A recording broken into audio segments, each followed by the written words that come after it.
So, the last couple videos, thanks for hanging in there.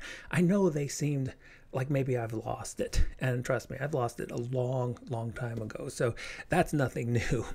These videos are to help you get a feel for this statement: consciousness is fundamental, because it's so radically different than the way normal people live their lives. And if you're at a party and you start talking about consciousness being fundamental, it's not going to go over well. Trust me, I've done this. You'll be all by yourself very quickly. But if you actually go to the consciousness conferences, so the one in Tucson about 5 years ago, half the conference was really about this debate about consciousness being fundamental. And so it's probably one of the biggest debates going on in the whole field of consciousness right now. So what does it mean? Well, that's what I was trying to get across with these videos. There's a quote, Philip Dick put it very nicely. Reality is that which, when you stop believing in it, doesn't go away.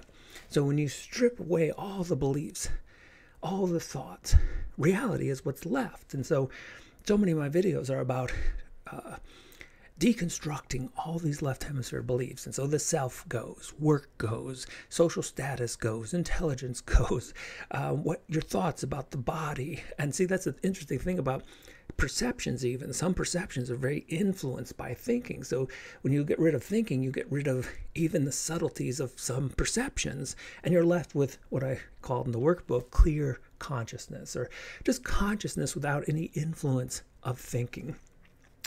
And it's a very interesting state. That's really what's happening with meditation, because the less you think, the more consciousness expands.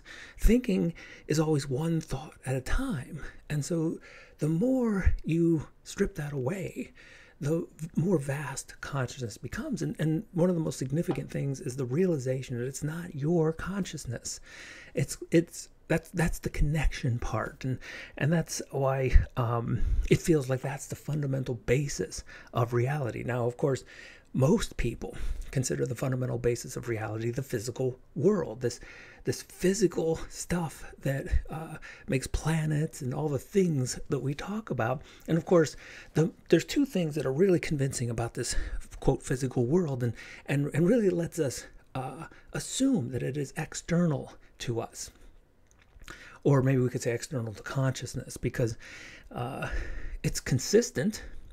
And what I mean by that is, if you go down to the Bahamas, I mean, they're going to be there every time you go.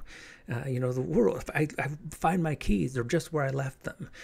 You park your car, and then you come out, and it's exactly where you left it. So there's a remarkable set of consistency to this physical world, and that and consensus. So if we plan on meeting in Florida, we'll both meet, and it works. And if we say, let's meet on Tuesday at 10 o'clock, it works as long as both people remember.